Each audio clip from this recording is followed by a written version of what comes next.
नमस्कार मित्रांनो, आज या मालिकेमध्ये आपण पाहणार आहोत शुभू आता सकाळपासून संध्याकाळपर्यंत टेम्पो रिपेअर करत असतो. शेवटी तो रिपेअर करून उठलेला असतो तेव्हा अण्णा म्हणतात, काय रे शुभू, झालं का? हो अण्णा, झालंच आहे. देवा, मनातल्या मनात अण्णा आता म्हणायला लागतं, माझ्या पोराचे कष्ट व्हायला जाऊ देऊ नको. एका झटक्यात हा टेम्पो सुरू झाला पाहिजे. आता लगेच श्रावणी येते. श्रावणी म्हणते, शुभू झालंय की नाही रे? हो झालंय की. स्टार्टर मारलेला असतो की टेम्पो लगेच सुरू झालेला असतो. इतका आनंद होतो शुभूला आणि शुभूचा आनंद बघून अण्णांच्या चेहऱ्यावर आनंद येतो आणि श्रावणीला तर काय आनंद झालेलाच असतो. इतका सकाळपासून संध्याकाळपर्यंत श्रावणीचा नवरा एवढा झटापट करतोय, कुठेतरी जाऊन तो टेम्पो सुरू झालेला असतो.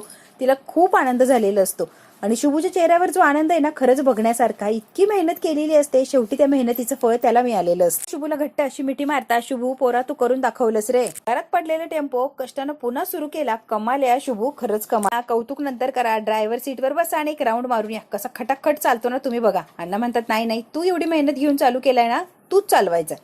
आता यांचा हसी मजाक आनंद साजरा करत असतात तेवढ्यात काय आई लगेच आलेलीच असते, आलेली असते. अण्णा शुभूचं कौतुक करत असतात. या सीटवर बसायचा पहिला मान तुझा आहे आणि तूच बसणार आहे शुभू. शुभू म्हणतो, अण्णा हा टेम्पो चालवायला घेऊ का? करू का याच्यावर धंदा? शुभू, असं का विचारतोय तू? मी नाही का म्हणेन. ज्याच्यासाठी सकाळपासून उपाशी तापाशी जीव तोडून मेहनत घेतली, कुठे तो सुरू झालाय आणि मला विचारतोय मी चालू का? काय विचारतोय शुभू? आणि मी नाही का म्हणणार तुला, सांग बरं. म्हणतात, आजपासून टेम्पो तुझा, पण एक गोष्ट शुभू लक्षात ठेवायची, ती ही कायम. त्याचं काम करायला आणि प्रामाणिकपणे पोट भरायला कधीच लाजायचं नाही. शुभू आणि श्रावणीला खूप आनंद झालेला असतो. शोभी म्हटल्यावर आगीत तेल तर ओतणारच. बघितलं काही शुभू कसं अण्णांबरोबर गोडगोड गोडगोड बोलतोय. असं गोडगोड बोलणार आणि टेम्पो स्वतःच्याच नावावर करून घेणार. अण्णा पण काय भोळे आहेत ना, लगेच शुभूच्या नावावर तो टेम्पो करून देतील. मग आपल्याला काहीच राहणार नाही. सगळं डोकं आहे ना आपल्या शुभूचं नसणार आहे. शुभू एवढं डोकं वापरू शकत नाही. ती आहे ना श्रावणीचं डोकं असणार आहे. तू ना आई लिहून घे आमच्याकडनं, हे डोकं श्रावणीचंच असणार आहे. ते म्हणते, कसं आहे ना शोभे, बाप असंग भोळा, आपण आई खमकी आहे ना. दोघांची कशी जिरवते ना, तू बघच आता. टेम्पोत बसून टेम्पो सुरू करणार. आई ते टेम्पोच्या समोर जाऊन उभी राहते. शुभू म्हणतो, हे काय, बाजूला हटकी ना. म्हणतात, कारभार नाही काय करते, बाजूला सरक की, करू दे की त्याला टेम्पो सुरू. आणि काय हा आडमुठेपणा आहे, कशाला उभी राहिली टेम्पोच्या मध्ये, तू बाजूला सरक, कारभार नाही. आई टेम्पोच्या समोरून बाजूला काय हटायला तयार नसते. शुभूला ती टेम्पो चालूच करू देत नाही. म्हणतात, कारभारने बाजूला होत नाही का? दिवसभर उपाशी तापाशी कष्ट करून टेम्पो सुरू केलाय, चालू दे की त्याला, करू दे की त्याच्यावर पैसा कमवू दे की. आई लगेच दार उघडते. शुभू बसलेला असतो टेम्पोत, लगेच चावी हातात घेते आणि शुभूकडे बघत थांबते. शुभू म्हणतो, आई असं का वागतेस तू, का चावी काढून घेतला? म्हणतात, कारभार नाही, तू काय करायली कळतंय का? काय करायली म्हणजे? टेम्पो यांचा नाहीये, टेम्पो आपला आहे, माझा टेम्पो आहे, यांचा नाहीये. फुकट यांना कसं मिळणार? अगं फुकट म्हणजे शुभू आपलाच आहे, तो काही लोकांचा आहे का? असल मला देणं घेणं नाहीये. आयत्या याच्यावर त्यांना मी चालू देणार नाही. आयत्या पिठावर त्याने रेघुट्या कावडायच्या. स्वतःच्या कष्टाने घ्यायचं की टेम्पो. तुम्ही एवढ्या कष्टाने मेहनतीने टेम्पो कमवलाय आणि आता यांना वापरायला द्यायचंय का? आयता जमणार नाही. आणि हो, तरी पण यांना जर वापरायचंच असेल ना, आता 500 रुपये रोज मला द्यायचा. मग खुशाल वापरू दे की टेम्पो, काहीच हरकत नाहीये. 500 रुपये मला आणून देऊ दे हातात आणि मग कसा टेम्पो चालवायचा काय त्यांचं त्यांनी बघावं. अजिबात मी अडवणार नाही. आई आता हे श्रावणीकडे बघते आणि मुद्दाम बोलत असते. म्हणतात, कारभार नाही, जरा पण लाज नाही का गं? अगं तुझ्या जीवाला जरा तरी काय वाटू दे. किती निर्लज्जपणाची हद्द गाठतीये. टेम्पो कचऱ्यामध्ये उभा होता. पोराने सकाळपासून जीवाचे रान करून तो टेम्पो सुरू केलाय. कुशाल त्याला 500 रुपये मागती. आई आहे की काय? आनंद नाही का ग? पोरग काहीतरी कमवायला निघलंय, काहीतरी करायला निघलंय. स्वतःच्या पोराचा आनंद मानायचा सोडून खोडा घालून बसली. कसला आनंद घेऊन बसलाय तुम्ही? कसला आनंद? आतापर्यंत घरात पैसे यायचे म्हणून गिळायला मिळायचं. आता पैसेच बंद झाले, कुठून गिळायचं? गिळायला लागणार की पैसे? नंतर घरची नटमोगरी घरात आणून ठेवली. हिचं पोट कोणी भरायचं आणि कसं भरायचं? हिचं पोट भरायला काहीतरी लागणार ना, मग त्यासाठी पैसा लागणार. म्हणूनच पैशांची व्यवस्था करते मी. म्हणतात, कारभारने काय बोलतेस, काय वागते, जरा तरी काही कळते का ग? शुभवर राग आहे ठीक आहे, पण तू काय बोलतेय, काय शब्द वापरतेय? भानावर आहे का काहीतरी मॅनर्स, काहीतरी कळतंय का तुला? अण्णा इतके बोलत असतात पण कारभारणीवर काहीही परिणाम होत नसतो. कसं आहे ना, शोभीने कान भरलेले असतात आणि शोभीने कान भरले म्हणल्यावर आई कशाला थांबतीये? सुरूच झालेली असते ना. आई काय चुकीचं बोलली? घर चालवायला पैसे लागतात म्हणजे लागतात. शोभी आता मध्ये पचकलेलीच असते. तोंड चालून मोठे मोठे बाता मारून शायनिंग मारून पोट भरत नसतं. त्यासाठी पैसाच लागतो अण्णा. कसं आहे ना, पैसा कमवायचा आणि घर चालवायचं. नुसतं घरात बसून कसा पैसा मिळणार? बरोबर आहे की नाही? अण्णा म्हणतात, शोभे तुझं थोबाड तर बंदच ठेव. लग्न झाल्यावर बाळतपणाच्या नावाखाली जे इथे आली तर इथेच राहिलीये. घरातून बाहेर जायचं नाव नाहीये तुझं. तुझा नवरा इथं, पोरगी इथं, तू इथं. 6 वर्ष झाली इथेच राहती तू. तुझा नवरा घर जावई म्हणून आला आणि डायरेक्ट राहायलाच लागला काय? नुसतं भेटायला यायचा आणि डायरेक्ट इथे राहायला लागला. एवढ्याशा घरात आम्ही एवढा 8-10 वर्षापासून सहन करतो, 3-3 माणसं एका शब्दाने तरी बोललोय का ग? आणि तू कशाला मध्ये थोबाड घालते आणि श्रावणी आणि शुभूच्या मध्ये बोलतीस ग? आता लायकी दाखवून दिलेली असते या शोभीची, मध्ये मध्ये करत असते ना. अण्णाला आता तिडीकच उठलेली असते. शोभीला म्हणतात तूच लोकांची इथे 8-10 वर्षांपासून, तू कशाला श्रावणीचं मोजमाप काढतीये? नवऱ्याला तुला मान दिला आणि तू माझ्या सुनायला बोलायली होय? अगं शोभे, जनाची नाही मनाची ठेव ग, काहीतरी लाज शिल्लक ठेव ग. बघितलं का एवढंच काय त्या पोरीला बोललो तर अण्णांना काय झोंबायलंय? अण्णांनी सगळीच उधळून काढली की 8-10 वर्षांपूर्वी जी काय माझ्यावर उपकार केली ना, सगळीच वर काढली आणि दाखवताय बाई 8-10 वर्षापासून तुला पोसवतो, तुझ्या पोरीला पोसवतो, तुझ्या नवऱ्याला पोसवतो. अण्णांनी बघ की सगळे उपकार समोर मांडलेत. फक्त या पोरीला एवढंच काय बोलले? अण्णांनी सगळे उपकार समोर मांडले. म्हणते लग्नाच्या वेळेला वेळेवर जर हुंडा दिला असता तर ही वेळच नसती तुमच्या दारात तुकडे मोडायची. काय बोलू आता? अण्णा म्हणतात शोभे, हुंडा कौतुक करतेस ग तू, तुला जायचं नाही तुझ्या नवऱ्याच्या घरी. बाबा नका हो चिडू, कशाला चिडचिड करताय, द्या विषय सोडून. त्यामुळे या घरात कोणताच वाद नको, प्लीज नको. श्रावणी म्हणते सासूबाई, शुभू टेम्पो चालवायचं म्हणतोय, बाहेर जाईन, मेहनतीने पैसे कमीन, कष्ट करीन, तेव्हा कुठे घरात पैसा येणार ना? सगळं घरासाठीच करतोय ना, घरात पैसा यावा म्हणूनच धडपड चालली आहे ना त्याची. नट मोगरे, फुकटचे सल्ले नाही पाहिजे मला, आणि नको शहाणपणा शिकू. तू कोण ग शहाणपणा शिकवणारी? हा बाहेर जाणार, कष्ट करणार, पैसे कमावणार, एवढी अक्कल आली होय की मला अक्कल शिकवायला लागली? नट मोगरे ग बस. मी तुम्हाला भीक नाही मागते, माझ्या हक्काचे पैसे मागतो. एकदा सांगितलंय बघा, द्यायचं की नाही, तर टेम्पोला हात लावायचं. 100 रुपये रोज मिळाला तर टेम्पो हलणार, नाही तर टेम्पो हलणार नाही. अण्णा म्हणतात कारभार नाही, लाज अजिबात शिल्लक नाही, सगळीच विकून खाल्लीस काय ग?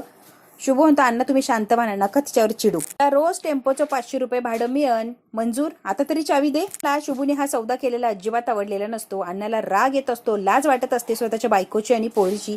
निर्लज्जपणाच्या सगळ्या हद्दी त्यांनी पार केलेले असतात. अण्णांना स्वतःचीच लाज वाटत असते की काय माझी बायको आणि काय माझं पोरगी आहे की माझ्याच पोराबरोबर सौदा करताय. कोणतं आयुष्यात पहिल्यांदा स्वतःच्या पायावर उभा राहून प्रामाणिकपणे कष्टाचं काम सुरू करतोय आणि स्वतःच्या आईनंच मला शुभेच्छा दिल्या नाही, तीच मला माघारी ओढतीये.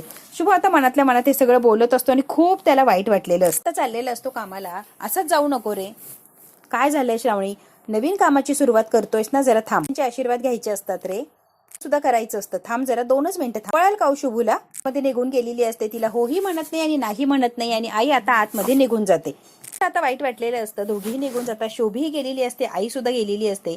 शुभू टेन्शन घेऊ नको रे, मी औक्षण करते की तुझं. औक्षणाचं ताट आणते, 2च मिनिटं थांब. मी औक्षणाचं ताट तयार करत असते आणि शोभी तिथेच बसलेली असते, मोबाईलवर काहीतरी करत असते. पण तिचं मोबाईलवर लक्ष नसतं, तर श्रावणी काय करते त्यावर लक्ष असतं. श्रावणी ताट घेऊन चाललेली असते घाईघाईने. शोभी येते आणि मुद्दाम तिला धडक देते. असं ताट घेऊन चाललेली असते. शोभी म्हणते याच्या पुढे एक पाऊल पण टाकायचं नाही, इथेच थांबायचं. ठेवून द्यायचा, ताट ठेवून द्यायचं. थांबवलं मला शुभूला औक्षण करायचे आणि का थांबवलं कळेल का? काय प्रॉब्लेम आहे तुम्हाला? ओवाळते त्यात काय आलाय प्रॉब्लेम? असं आहे ना, हे ताटातलं जेवढं सामान आहे ना, हे घरातलं सामान आहे आणि ते आमच्या पैशाने आलंय आणि तू शुभूला ओवाळायला चाललीये.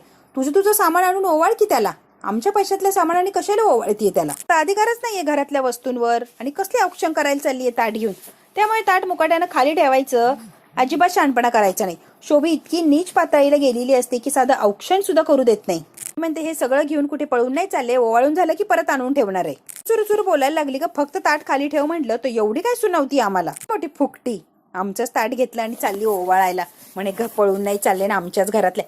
काय शहाणपणा शिकवतेस गे श्रावणे? ग बस. मी आता काय ऐकून घेत नसते शोभीची लायकी दाखवून देते. कसं आहे ना, या घरात कोण फुकट आहे ना हे मी तुम्हाला सांगावं अशी गरज नाहीये. मुळात पण कसं आहे ना शोभाताई, सगळ्यांनाच माहिती या घरात कोण फुकट आहे आणि कोण कष्टाने राहतं. बरोबर की नाही हो शोभाताई? बोललीस तू? काय बोललीस? तुझा माज आहे ना, माज तुझ्या बापाकडे ठेवायचा श्रावणी. परत आमासनी असं बोलायचं नाही, बोलायचं नाही इथं. आत्ताच सांगतोय, आमचं घर आहे, आमच्या अण्णाचं आणि आईचं, कळतंय का? हक्काचं घर आहे, त्याच्यामुळे आम्ही इथे राहत. काय करायचं आहे अण्णा बघतील की. तू कशाला करतेस ग काही शहाणपणा? नवऱ्यामुळे ही वेळ आली आहे. त्याने लग्नाच्या वेळेला जर हुंडा दिला असता तर आम्ही इथे राहिलोच नसतो, गेलो असतो की. आम्ही इथं राहणार, आमचा नवरा राहणार, माझी पोरगी पण राहणार, ते पण हक्कानं राहणार. जोपर्यंत हुंडा मिळत नाही तोपर्यंत आम्ही इथनं कुठंच जात नसतो. तेवढे दिवस इथंच राहणार माझा नवरा. फुकटे म्हण काही म्हण, आली मोठी शहाणपणा शिकवायला आणि काय चुरू बोलायला लागलीये श्रावणी. थोबाड बंद ठेवायचा अधिकार काय ग? मला फुकटी म्हणतीयस? सगळं झाल्यावर श्रावणी अगदी लाईटली बोलत असते. शोभाताई एवढा का चिडला आणि काय झालं एवढा हायपर व्हायला? मी काय म्हटलं, घरातल्या सगळ्यांनाच माहितीये कोण फुकट आहे, कोण कष्ट करून राहतं, कोण पैसे देतो.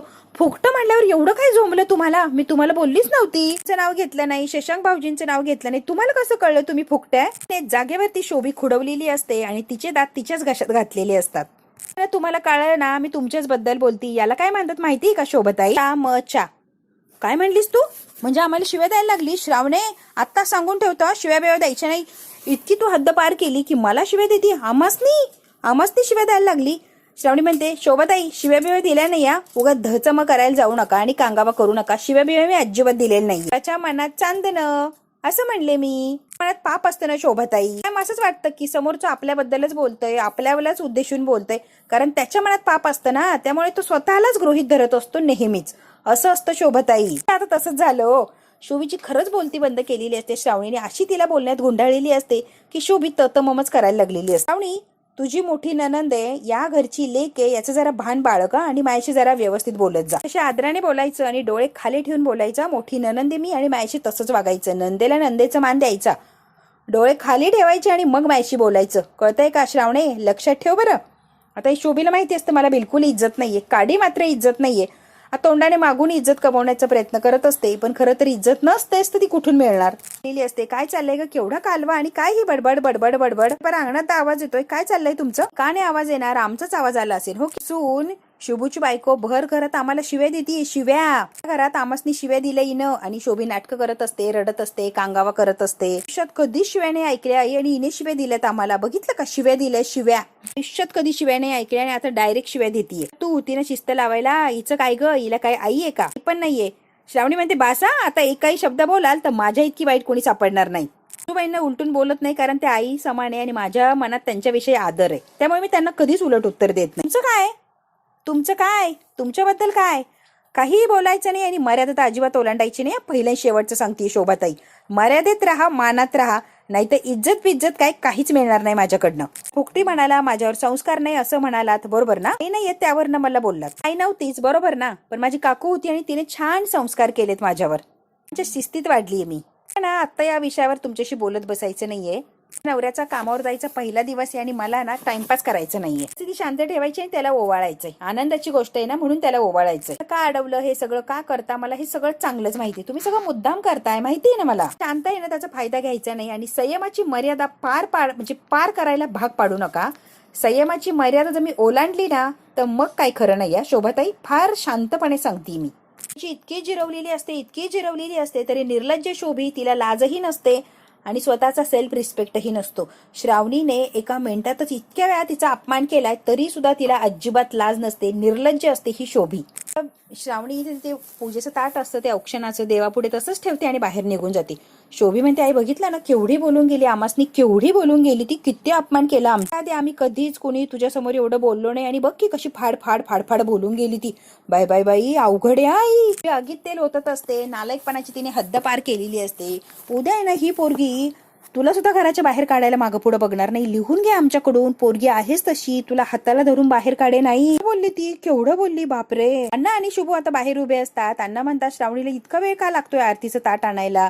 आता शुभू शेवटी टेम्पोतनं बाहेर आलेलं असतो की श्रावणी काय येत नाहीये. श्रावणी तशीच बाहेर आलेली असते रिकाम्या हातानं. तिने ताट वगैरे काहीच आणलेलं नसतं. पण येते आणि खाली मान घालून शुभूच्या समोर उभी राहिलेली असते. शुभू म्हणतो, मला वाटलं होतं तेच झालं. दोघींनी श्रावणीला ओवाळीचं ताट सुद्धा दिलं नाही. म्हणतात, पोरी वाईट वाटून देऊ नको. मला चांगलं माहितीये त्यांनी आरतीचं ताट घेऊ दिलं नसणार आहे, पण अजिबात वाईट वाटून घेऊ नको. तर रडायला लागलेली असं तिला फार वाईट वाटतं. अण्णा म्हणतात, त्यांची डोसकी फिरलीये, त्यांची अक्कली जागेवर नाही येत ना, म्हणून असं वागताय भिथरल्यासारखं. पोरी तू वाईट वाटून घेऊ नको. श्रावणी रडत असते. शुभूलाही वाईट वाटतं आणि अण्णांनाही वाईट वाटलेलं असतं. मी आता रडत असते आणि म्हणते, शुभू खरंच सॉरी. तुझ्या कामावर जायचा पहिला दिवस आणि मी तुला ओवाळू सुद्धा शकत नाही. खरंच सॉरी शुभू. नशिबी रे शुभू, मी काहीच करू शकत नाहीये. तो श्रावणी काय बोलतीस हे? आणि वेड्यासारखं असं काही बोलायचं नाहीये आणि आधी रडणं बंद कर. कशासाठी रडतीयस तू? त्यांनी तुला ताट घेऊ दिलं नाही, यात तुझा काय दोष आहे? अजिबात रडू नको आणि स्वतःला काही वेडवाकडं बोलू नकोस. पण तू 1 मिनिट थांबतीस का तू? आता गाडीतलं ऑइल काढतो, खिडकीत दिवा घेतो, एक कॉटनचं कापड घेतो, त्याने दिवा तयार करतो. पण ते शुभू तू काय करतोय? 1 मिनिट थांब श्रावणी, कळेल तुला मी काय करतो. काय करणार आहे सांगतोस का? अगं श्रावणी थांब की 1 मिनिट. झालंच की आता बरोबर दिवा बनवलेला असतो, आता दिवा पेटवलेला असतो. शुभू सुद्धा प्रयत्नवादी असतो. काही दिलं नाही म्हणून काय झालं, त्याच्याकडे जेवढं साहित्य आहे तेवढ्या साहित्यात दिवा पेटवलेला असतो. तो दिवा एका अमुक तेलाने पेटतो असं कोणी सांगितलं? दिवा पेटण्याची मतलब आहे, तेल कोणतं पण असू दे. पेटला की नाही दिवा? शुभूला, श्रावणीला, अण्णांना इतका आनंद झालेला असतो, तो दिवा बघून इतका आनंद झालेला असतो. तिघही एकमेकांकडे बघतात आणि आता हसत असतात. श्रावणीला सुद्धा शुभूचं खूप कौतुक लागतं. खरंच काय शुभू आहे कमाल. पेटतो ना मनातल्या श्रद्धेने, त्या भावनेने दिवा पेटतो. मना दिवा पेटतो ग, नितळ जी भावना असते ना त्याच्याने दिवा पेटतो. माहिती का श्रावणी, असं म्हणतात की साईबाबांना पाण्याने दिवा पेटवला होता, आपण तर तेलाने पेटवलाय. पहिले देव फक्त भावना बघतो, वस्तू नाही बघत. श्रावणीला अण्णांच्या चेहऱ्यावर, दोघांच्या चेहऱ्यावर इतका आनंद आलेला असतो. चल ओवाळ आता, मला झालाय तुझं ताट तयार. दिव्यानं ओवाळत असते शुभूला. इतका छान आनंद असतो तुझ्या चेहऱ्यावर. मात्र शुभू आणि श्रावणी बरोबर कायम असतात. दोघांना कधीच एकटे ठेवत नाही किंवा ते एकटे आहेत ही भावना कधी पडू देत नाही. कायम शुभू आणि श्रावणीच्या बाजूने अण्णा खंबीरपणे उभा असतात. अण्णांच्या सुद्धा चेहऱ्यावर इतका आनंद असतो. करून झालेलं असतं आता कुंकू नसतं लावायला. श्रावणी स्वतःचं पिण्याने बोट असं टोचून घेते आणि त्या रक्तानं शुभूला टिळा लावते. श्रावणी काय करतेस तू? रक्त आहे शुभू, काय नाहीये, चिडू नको लगेच. काय दिवा पेटवू शकतोस, मग रक्ताने टिळा लावू शकत नाही का मी? कुंकू लावल्याशिवाय मी हा क्षण पूर्ण होऊ देणार नाही शुभू.